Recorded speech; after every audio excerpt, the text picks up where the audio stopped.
और धीरे धीरे धीरे धीरे देखो वो छोटी सी कन्या धीरे धीरे धीरे धीरे उनके अंदर ऐसी माँ की फीलिंग आने लगी और लोगों को भी उनसे माँ की फीलिंग आई।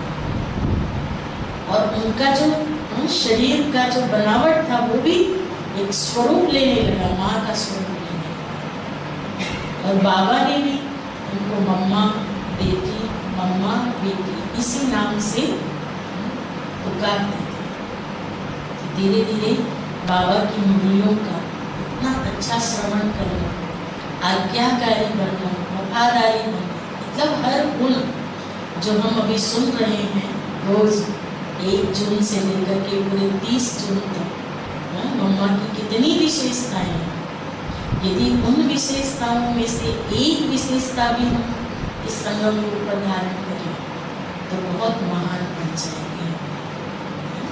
कितनी लौकिक दुनिया में सोचो 16 वर्ष की कन्या और उसमें भी उनका जो जन्म था 1920 में हुआ था। एक बहुत अच्छे सिंधी परिवार में, संपन्न परिवार में, पिताजी नौकरी करते थे बाहर और पढ़ाई भी ये ऐसे इंग्लिश मीडियम स्कूल में पढ़ती थी। मम्मा जी पढ़ते पढ़ते नंबर 1 हर क्लास में नंबर 1, पढ़ाई में भी इतना अटेंशन होता था जो बिल्कुल नंबर 1 में चले जाते है ना। और पहनने का भी शौक, हर बार नया फैशन निकला है तो ड्रेस का, तो वो ड्रेस ही उनको चाहिए और वो ड्रेस पहनती थी। दिखने में भी बहुत सुंदर थी, परी की तरह दिखती थी, तो इतना शौक था। फिर गीत गाने का भी शौक था, बहुत अच्छी आवाज़ थी उनकी जो सुनाती रहती थी। तो ऐसे गुणवान यानी उनको, और ऐसे फिर जैसे बाबा के पास उनके पिताजी ने शरीर छोड़ दिया बहुत कम उम्र में, 35 में शरीर छोड़ा। तो ये सब परिवार, क्योंकि सोर्स तो वही था, बहुत बड़े बिजनेसमैन थे, वहाँ बिजनेस करते थे, और वो ही नहीं रहे तो क्या करें फिर। तो वो फिर आ गए सिंध हैदराबाद। और जैसे सिंध हैदराबाद में आए 1936 में शिव बाबा की बदरामणि हुई ब्रह्मा बाबा के तन में, लेखराज के तन में पता चला, क्योंकि माँ तो बहुत दुखी रहती थी। छोटे छोटे बच्चे होते हैं, पति चला गया तो कितना दुख होता है, तो बहुत दुखी होते थे, बहुत रोते रहते थे। लेकिन मतलब जो मम्मा की मौसी थी वो बाबा के पास आती थी सुनने के लिए। तो उसने कहा कि चलो दादा के सत्संग में चलो, तुमको अच्छा लगेगा, दादा बहुत अच्छा हम सबको ज्ञान देते हैं और एक नया ज्ञान है और गुरुओं से अलग है, तो चले हम आपको लेकर के चलते हैं। और जैसे वहाँ वो बाबा के पास बैठे, बाबा को तो फिर उनकी ध्वनि होती थी और फिर बाबा की प्रवेशता हो जाती थी ब्रह्मा बाबा में। तो वो सामने सामने ही बैठी हुई थी और बहुत रो रही थी।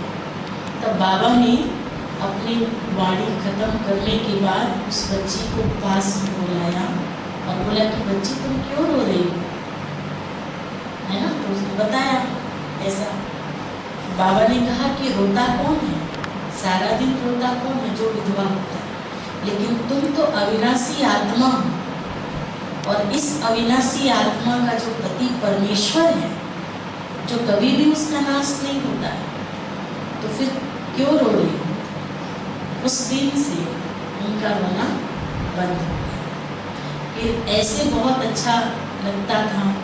फिर वो घर में जाती तो घर में मम्मा की राधे वो उनको बताया करती थी कि ऐसा ऐसा ज्ञान है, ऐसा ज्ञान है।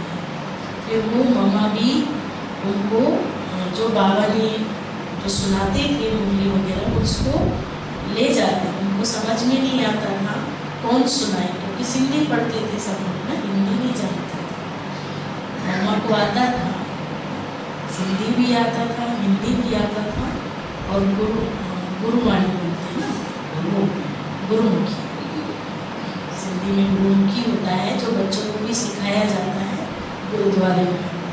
तो उनको वो आता था लिखना, है ना। तो वो उस शब्दों में लिखती थी और बहुत अच्छे से उन लोगों को, जैसे डेली नहीं जा पाते थे बाबा के पास दूर होने के कारण, तो वो कभी कभी सुना दिया करते। लेकिन जब वो गए बाबा के पास, बाबा को देखा और बाबा ने उनको देखा, तो बाबा को समझ में आ गया कि ये ही विश्व की महारानी बनने वाली है। फिर भी बाबा ने उनकी परीक्षा ली, है ना, क्योंकि उस वक्त उनकी सगाई होने ही वाली थी, शादी करने वाली थी, सगाई होने वाली थी मम्मा की। तो फिर बाबा ने उनको बोला कि बच्ची अच्छा लगा, क्या बनना चाहोगी, किससे शादी करना चाहोगी। बाबा ने ऐसे उनका दिल लेने के लिए कि क्या कहती, कन्या है ये, हाँ, पीताम्बरधारी से शादी करोगे या सुखरूप वालों से। तो मम्मा ने मतलब फटाक से जवाब दिया कि मुझे तो पीताम्बर वाली से शादी करनी। बस वो दिन, है ना, उसके बाद पूरी लाइफ मम्मा एक को ही याद करती। फिर भी बाबा ने कहा कि अभी 24 घंटे हैं आपके पास, फिर भी विचार कर लो घर जाकर कि क्या करना है। और मम्मा 24 घंटे में भी यही जवाब दिया बाबा को कि बाबा आप मेरे, शिव बाबा मेरा है और शिव बाबा से ही मेरा सर्व संबंध है ना। फिर दुनिया में किसी भी चीज़ में उनकी बुद्धि नहीं गई, कहीं भी नहीं। और धीरे धीरे धीरे धीरे देखो वो छोटी सी कन्या, धीरे धीरे धीरे धीरे उनके अंदर ऐसी माँ की फीलिंग आने लगी और लोगों को भी उनसे माँ की फीलिंग आई। और उनका जो शरीर का जो बनावट था वो भी एक स्वरूप लेने लगा, माँ का स्वरूप लेने लगा। और बाबा ने भी उनको मम्मा बेटी, मम्मा बेटी इसी नाम से पुकारते थे। धीरे धीरे बाबा की मुरलियों का इतना अच्छा श्रवण करना, आज्ञाकारी बनना, वफादारी बनना, मतलब हर गुण जो हम अभी सुन रहे हैं रोज 1 जून से लेकर के पूरे 30 जून तक, मम्मा की कितनी विशेषताएं हैं। यदि उन विशेषताओं में से एक विशेषता भी हम इस संगम रूप पर धारण करें तो बहुत महान बन जाएंगे। कितनी विशेषताएं, कितने वैराग्य की वृत्ति, कितना शरीर में दर्द होते हुए भी शारीरिक पेपर तो बहुत आया ना मम्मा के पास, हर प्रकार का पेपर आया, लेकिन हर पेपर में मम्मा पास, हर पेपर में पास, है ना। और बाबा ने जैसा जैसा मम्मा को डायरेक्शन दिया, श्रीमत दिया, है ना, उस श्रीमत से माना, दोबारा कभी नहीं किया मम्मा ने। जो बाबा ने एक बार डायरेक्शन दिया, हाँ, एक बार मम्मा बहुत बाबा की याद में रो रही थी, बहुत रो रही थी, है ना। ये दादियाँ बताती हैं हमको और हम मम्मा की जीवन कहानी में सुनते भी हैं, पढ़ते भी हैं। बहुत याद में रो रही थी, रात भर रो रही थी। तो बहनों ने बताया कि बाबा के पास जाकर के, बाबा आज मम्मा ने आपको बहुत याद किया और आपकी याद में इतनी रोई कि उनका जो तकिया था वो पूरा गीला हो गया। सोचो इतना ज़्यादा।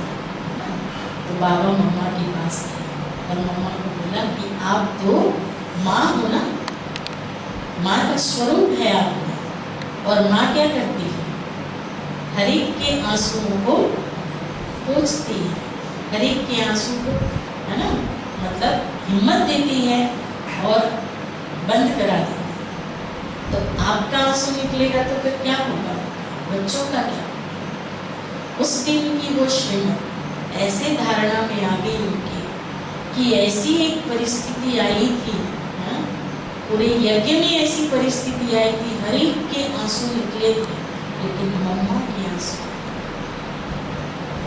मम्मा के आंसू अंदर ही रहे, है ना। जगदीश भाई जी थे, जो अपने रमेश भाई जी बहुत उनके संग में रहते थे, वो उनको पूछते हैं कि माँ, माँ ही कहते थे हम उस समय, मम्मा सब यज्ञ में ऐसी परिस्थिति आई, हर एक की आंखों में आंसू आ गए, अच्छे अच्छे लोगों की आंखों में आंसू आ गए, और आप कितना अडिग रही। इतनी पवित्रता जो वैष्णो देवी को दिखाते हैं ना, वैष्णो देवी के मंदिर में कभी भी ऐसी वैसी चीजें नहीं चढ़ती हैं।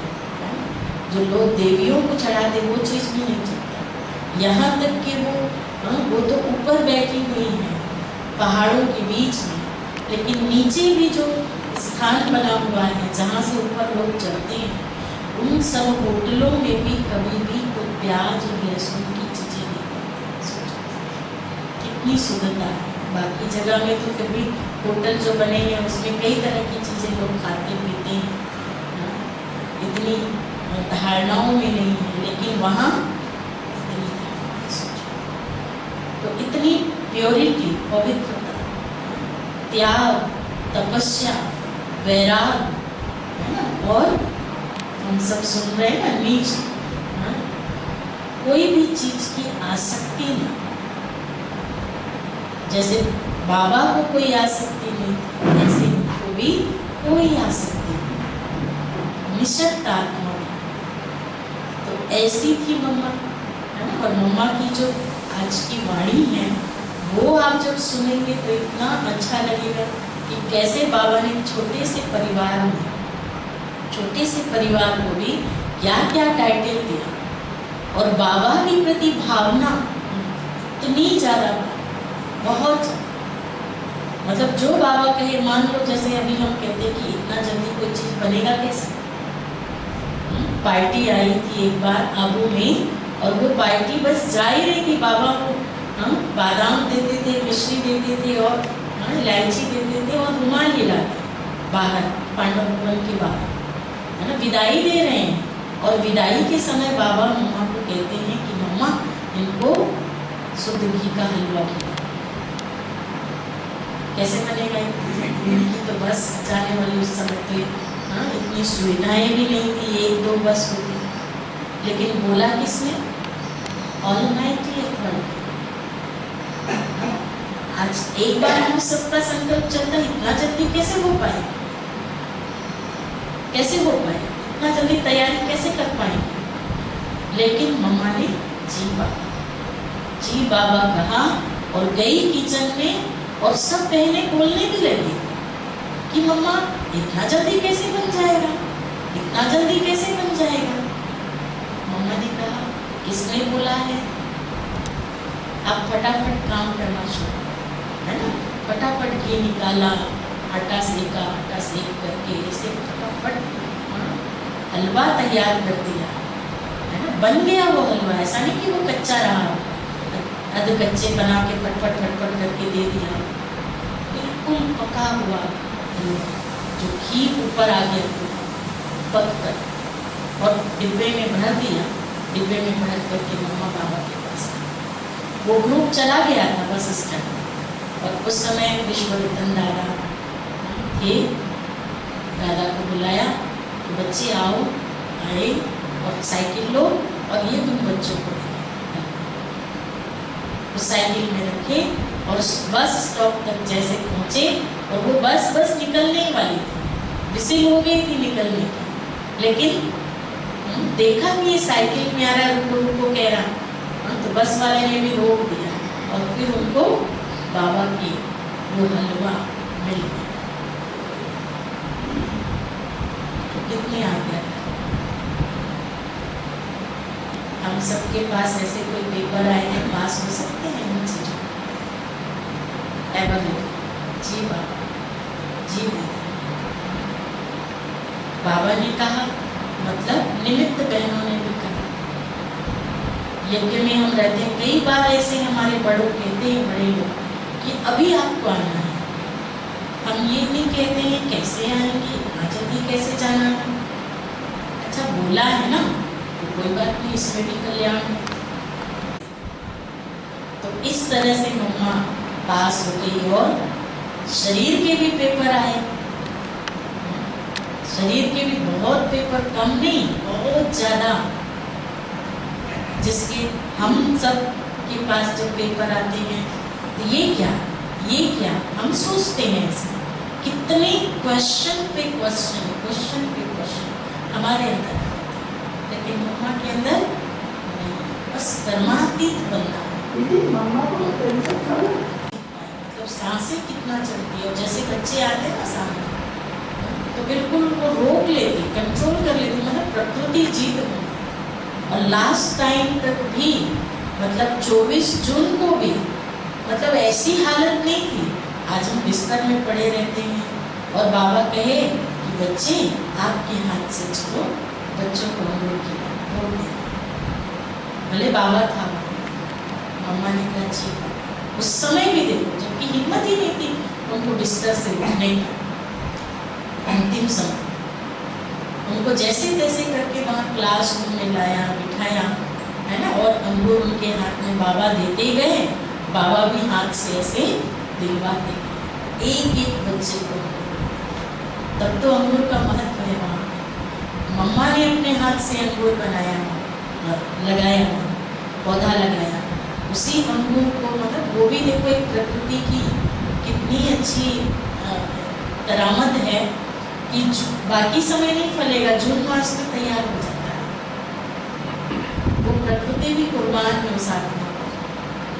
तो ऐसे ऐसे मम्मा की तपस्या, मम्मा का संकल्प पावरफुल होने से हर चीज में मम्मा बची। ऐसे आज हम सब मम्मा को याद करते हैं, और हमारे इस ईश्वरीय विश्वविद्यालय की सर्वप्रथम मम्मा मुख्य प्रशासक सर बहुत अच्छे से यज्ञ को चलाया, बच्चों को चलाया। हर एक बच्चे मम्मा से मिलना चाहते, मम्मा के सम्मुख रहना चाहते। इतना ज़्यादा बाबा मम्मा ने प्यार दिया बच्चों, और ऐसा नहीं कि कोई लगाव वाला प्यार दिया, है ना, ज्ञान युक्त रूहानी स्नेह, रुहाब से भरा हुआ स्नेह, प्यार मम्मा की सब बच्चों। तो ऐसी थी हमारी प्यारी मम्मा, और आज हम मम्मा शक्तियाँ प्रत्यक्ष हो जाए।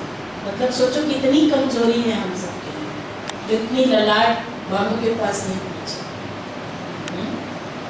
इतना मतलब बाबा से कनेक्शन नहीं जुड़ा, और देवता ही सहन करना कायर सागर से गहरी सोच तुम्हारी ओ अम्मा।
तुम्हारी आई, मम्मा याद तुम्हारी आई।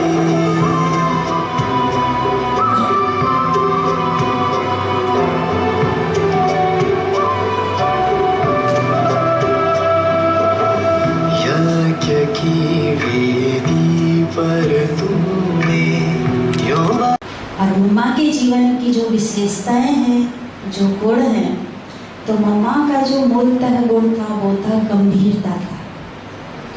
आज बाबा की शिक्षाओं को अपने जीवन में लाके और उसका स्वरूप बने, तो वो गंभीरता के गुण के कारण। बहुत ही गंभीरता मतलब बहुत ही गहराई से सब बातों को है ना सुनना, समझना और उसको हम स्वरूप में कैसे ला सकें।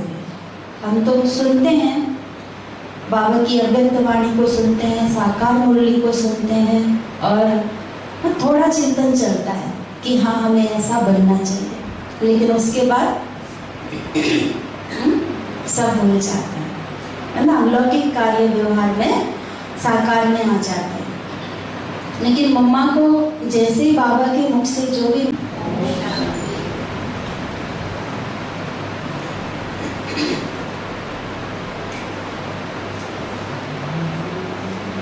आज 24 जून हमारी यज्ञ की माता मातेश्वरी जगदम्बा का पुण्य स्मृति दिवस। कहते हैं ना, जिसकी वेदों में इतनी महिमा है, शास्त्रों में इतनी महिमा है और भक्ति में इतना गायन है, ऐसी माँ की जिन्होंने पालना ली, वो कितने भाग्यवान हैं। हम साकार में तो उनकी पालना नहीं ले सके, लेकिन जब दादियों के द्वारा और वरिष्ठ भाइयों के द्वारा जब मम्मा के साकार के प्रसंग सुनते हैं, तो ऐसा ही लगता कि जैसे हम भी उस समय थे और ये सब हमको करना है। तो मम्मा जैसे कहा वो माँ बनी है ना, यज्ञ में जैसे दादियाँ आई छोटी छोटी, ऐसे मम्मा भी बहुत छोटी सी उम्र में आई और उनका लौकिक नाम राधे था। पर जब बाबा योग में बच्चों को बिठाते थे तो ओम की ध्वनि लगती थी, और वो ओम की ध्वनि मम्मा इतनी मीठी करती थी कि उसमें सब खो जाते थे, और मम्मा उस ओम की ध्वनि को लगाती थी। इसलिए मम्मा का नाम क्या पड़ा, राधे से ओम राधे। और ओम राधे जब नाम पड़ा तो मम्मा का जीवन ही जैसे अलौकिक, और मम्मा के जीवन की जो विशेषताएं हैं, जो गुण हैं, तो मम्मा का जो मूलतः गुण था वो था गंभीरता था। आज बाबा की शिक्षाओं को अपने जीवन में लाके और उसका स्वरूप बने, तो वो गंभीरता के गुण के कारण। बहुत ही गंभीरता मतलब बहुत ही गहराई से सब बातों को है ना सुनना, समझना और उसको हम स्वरूप में कैसे ला सकें। हम तो सुनते हैं, बाबा की अव्यक्त वाणी को सुनते हैं, साकार मुरली को सुनते हैं और थोड़ा चिंतन चलता है कि हाँ हमें ऐसा बनना चाहिए, लेकिन उसके बाद सब भूल जाते हैं है ना, अलौकिक कार्य व्यवहार में साकार में आ जाते हैं। लेकिन मम्मा को जैसे ही बाबा के मुख से जो भी शब्द निकलते थे, ज्ञान का जो भी भेद बाबा खोलते थे, तो माँ उसको समझ करके और उसको अपने अंदर समा लेती थी। ऐसी समाने की शक्ति मम्मा के अंदर थी। तो जो आज मम्मा का यादगार स्वरूप बना, जिसकी आज भक्ति में इतनी पूजन हो रहा है, इतना महिमा हो रहा है, वो जगदम्बा, वो अष्टभुजाधारी, वहाँ तो हम उनका सजा हुआ स्वरूप देखते हैं, 8 भुजाएं देखते हैं और सिंह पर सवारी देखते हैं। तो ये भक्ति का स्वरूप मम्मा का है, लेकिन जो स्वरूप वहाँ था वो साकार में मम्मा ने अपने जीवन में किया। मम्मा की स्थिति, जैसे शेर की स्थिति, तो शेर क्या करता है, इतने बड़े जंगल में, उसको कहते हैं वो क्या है, जंगल का राजा। तो ऐसे समाज में जहाँ अगर बहन बेटियाँ थोड़ा भी बाहर निकलती थी तो लोगों की, समाज वालों की गलत दृष्टि, गलत उंगलियाँ या फिर कई तरह के बंधन नारी समाज के लिए, है ना, उठ जाते थे।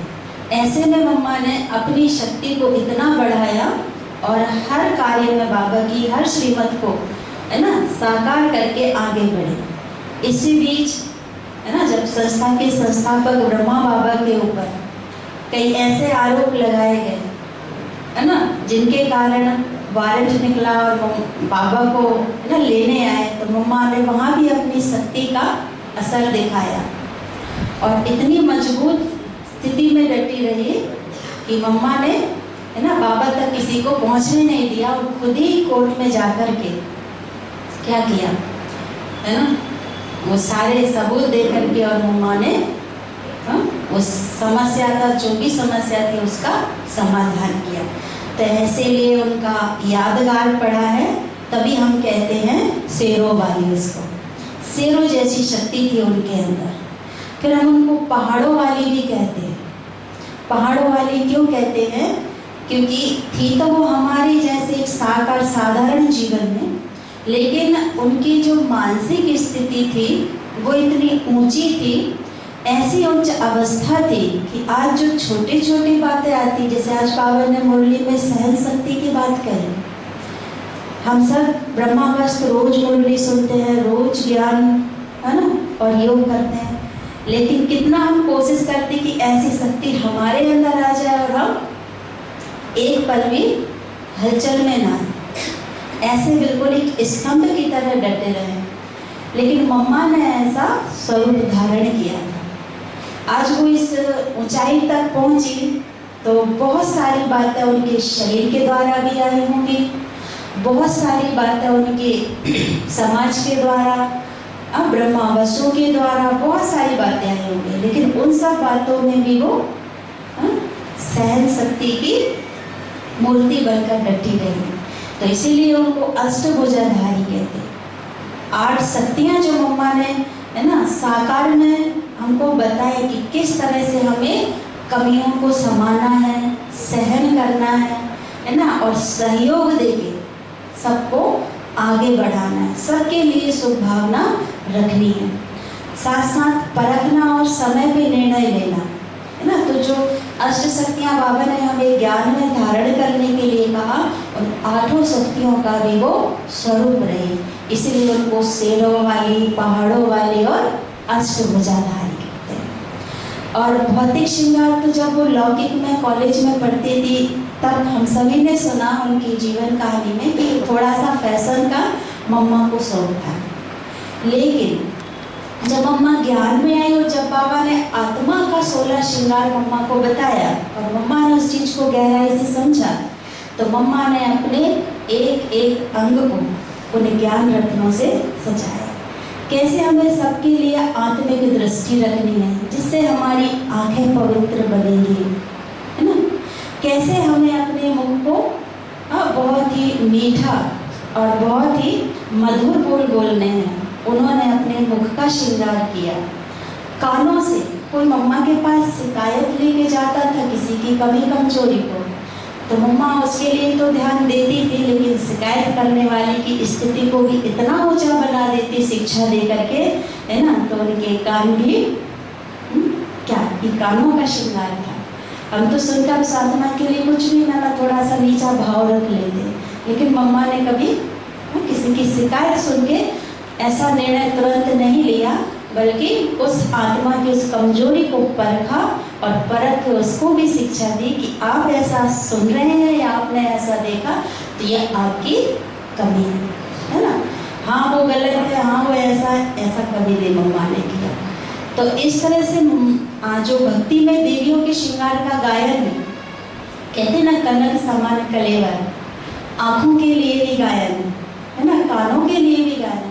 तो तो पूरे श्रृंगार का जो देवी का गायन है माष्टभुजाधारी का, वो ज्ञान का श्रृंगार मम्मा ने साक्षात किया और साकार में अपने जीवन को सजाया। एक एक बात में मम्मा ने बाबा को पूरा हाजी का पाठ किया। अब मम्मा का एक स्लोगन था, हम सभी उसको जानते हैं कि हर घड़ी को मम्मा इतना ऊंचा पुरुषार्थ इसलिए कर पाए कि अभी हम जो कर रहे हैं, बाबा ने कहा अभी करो इस बात को, या श्रीमत थी तो मम्मा ने कल भी उस बात को नहीं टाला या 1 घंटे के बाद भी नहीं, लेकिन तुरंत की। और तुरंत करने की इस विधि ने ही मम्मा को इतना ऊंचा बना दिया। आज हमको कोई बात कही जाती तो हम क्या सोचते हैं, आज नहीं कल, है ना। और कल हमें पता है क्या होता है, सब जानते हैं कल क्या होता है ना। तो ऐसे मम्मा ने हर बात को अंतिम घड़ी समझकर तुरंत किया। साथ साथ मम्मा का और स्लोगन क्या था, है ना, कि कौन कह रहा है, भगवान कह रहा है। कभी ब्रह्मा बाबा को नहीं देखा, है ना। और बाबा का भी बहुत रिस्पेक्ट था मम्मा को, लेकिन हुक्म चला रहा है तो हुक्मी कौन है, झूठ नहीं हो सकती। उसके लिए कहा जाता है कि ऊपर वाले के घर में थोड़ा देर होता है, लेकिन है ना उसके बोल साकार होते हैं, उसके वरदान साकार होते हैं। तो ये इतनी निश्चय बुद्धि बन के मम्मा ने शिव बाबा की हर बात को माना, है ना, और अपने जीवन को उन दिव्य गुणों से सजाया। तो ऐसी गुणों की मूर्ति, है ना, साक्षात देवी, ज्ञान की देवी सरस्वती, है ना, और अष्टभुजाधारी जगदम्बा माँ के हम सभी, है ना, बच्चे हैं। ये हमारा शक्तिमान पिता परमात्मा, उसने कहा है, ये उसका हुक्म है ना। और उसकी कही बात कभी झूठ नहीं हो सकती। उसके लिए कहा जाता है कि ऊपर वाले के घर में थोड़ा देर होता है, लेकिन है ना उसके बोल साकार होते हैं, उसके वरदान साकार होते हैं। तो ये इतनी निश्चय बुद्धि बन के मम्मा ने शिव बाबा की हर बात को माना, है ना, और अपने जीवन को उन दिव्य गुणों से सजाया।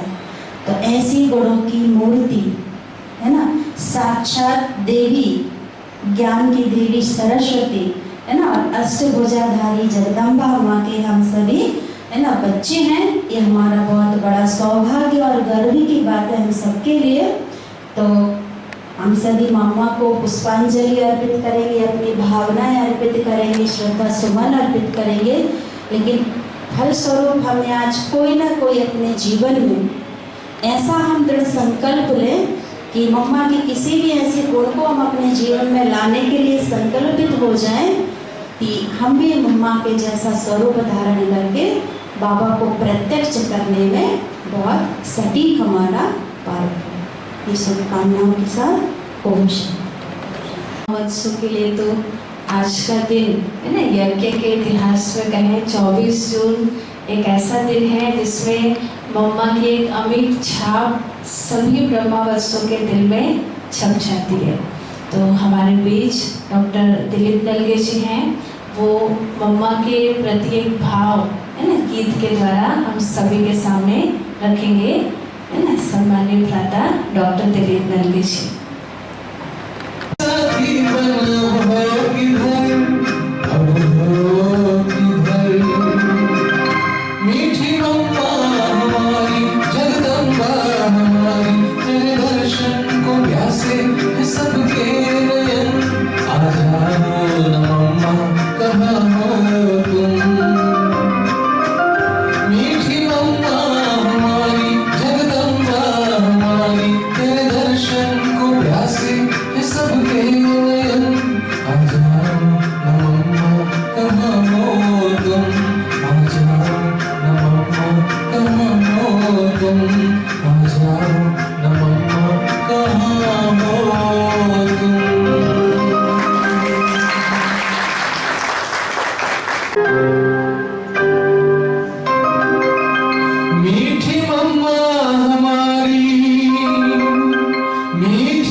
सबके आ जाओ न मम्मा कहाँ हो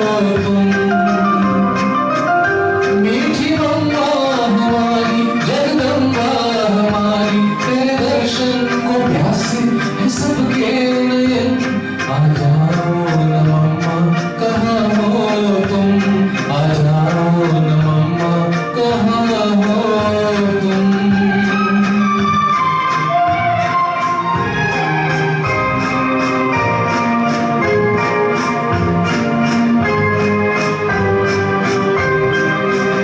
जिसने साकार में देखा है तुझको कभी, जिंदगी भर न भूलेगा तुझको कभी। जिसने साकार में देखा है तुझको कभी, जिंदगी भर न भूलेगा तुझको कभी। तू ही लक्ष्मी सरस्वती दुर्गा हो तुम, काली अम्बा हो तुम। मीठी मम्मा हमारी जगदम्बा हमारी, तेरे दर्शन को प्यासे है सबके नयन। आ जाओ न मम्मा कहाँ हो तुम। मीठी मम्मा हमारी जगदम्बा हमारी, तेरे दर्शन को प्यासे है सबके नयन। आ जाओ न मम्मा कहाँ हो तुम, आ जाओ न मम्मा कहाँ हो तुम।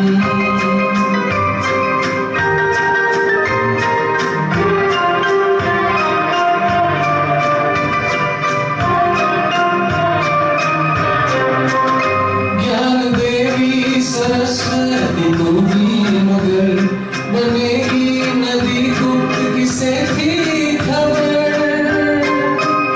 ज्ञान देवी सरस्वती तू ही मगर, बनेगी नदी गुप्त किसे थी खबर। बाप दादा की साथी बन हो किधर, अब हो किधर। मीठी मम्मा हमारी जगदम्बा हमारी, तेरे दर्शन को प्यासे है सबके नयन। आ जाओ न मम्मा कहाँ हो तुम। मीठी मम्मा हमारी जगदम्बा हमारी, तेरे दर्शन को प्यासे है सबके नयन। आ जाओ न मम्मा कहाँ हो तुम, आ जाओ न मम्मा कहाँ हो तुम, आ जाओ न मम्मा कहाँ हो तुम।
तेरी यादों के झूले में झूलूं मैं, तेरी ममता के आंचल में आए मन को चैन।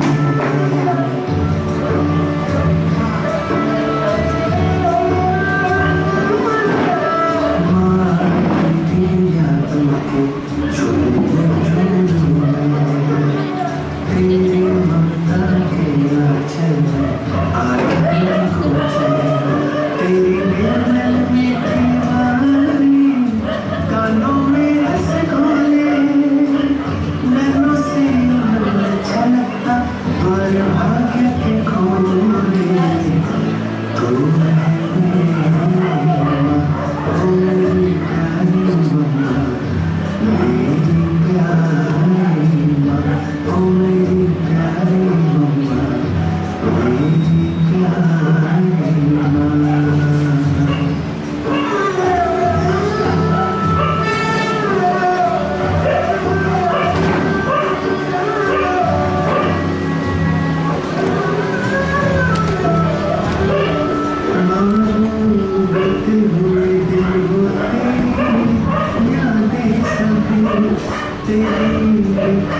मुस्काने भूलना कभी।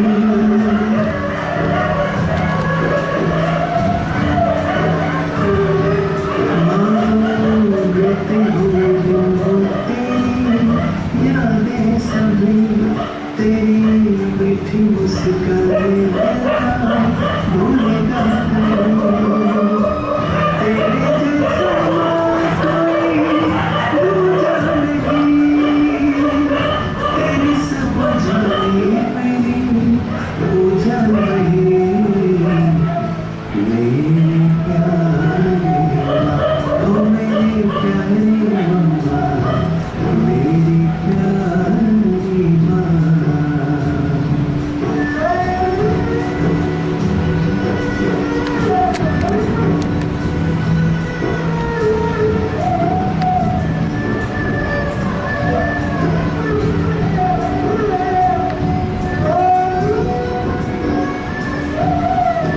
ओम शांति। लाइन बना लीजिए सभी माताएं। सभी अब नीचे जो टेबल रखा है उसमें रखते जाइएगा सभी लोग। जहाँ भी मैं दिल में रहती सूरत तेरी ओझल होती आँखों से एक नीचे रख दीजिए। मूरत तेरी। और पीछे से भी दीदी से भोग लेते जाइएगा।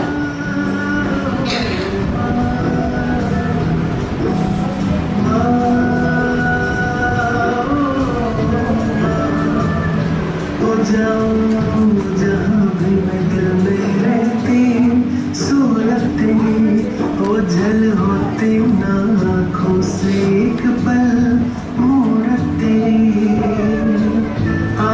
चल तेरा माँ जन्नत मेरी, तेरे सिवा दूजे कोई मन्नत नहीं। तू है जगदम्बा, ओ मेरी प्यारी मम्मा, तू है जग की माँ, ओ मेरी प्यारी मम्मा, तू है मेरी माँ।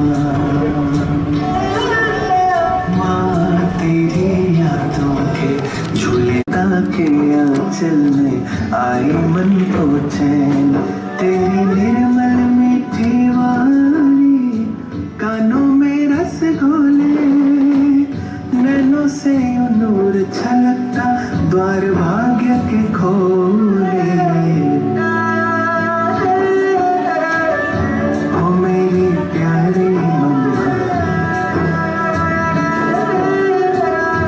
ओ मेरी प्यारी मम्मा,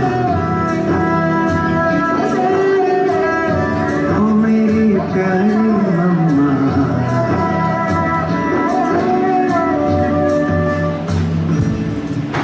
ओम शांति। अभी 10 बजे तक योग चलेगा, तो अभी सब भाई बहन भोग लेके वापस बैठ जाइएगा। पहले भोग ले लीजिए, फिर 10 बजे तक अभी यही अपने अपने स्थान पे चेयर पे। तेरी ममता के आंचल में आई मन को चैन, तेरी निर्मल मीठी वाणी कानों में रस घोले, नैनों से यूं नूर छलकता द्वार भाग्य के खोले। ओ मेरी प्यारी मम्मा, ओ मेरी प्यारी मम्मा, ओ मेरी प्यारी मम्मा।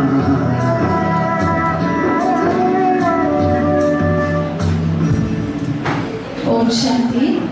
अभी 10 बजे तक योग चलेगा, तो अभी सब भाई बहन भोग लेके वापस बैठ जाइएगा। पहले भोग ले लीजिए, फिर 10 बजे तक अभी यही अपने अपने स्थान पे चेयर पे आप जैसे बैठ सकते बैठ के सबको योग करना है। ऐसा कोई लफ्ज़ नहीं जो तेरे गुनाहों को करीब लाए। ये माता बन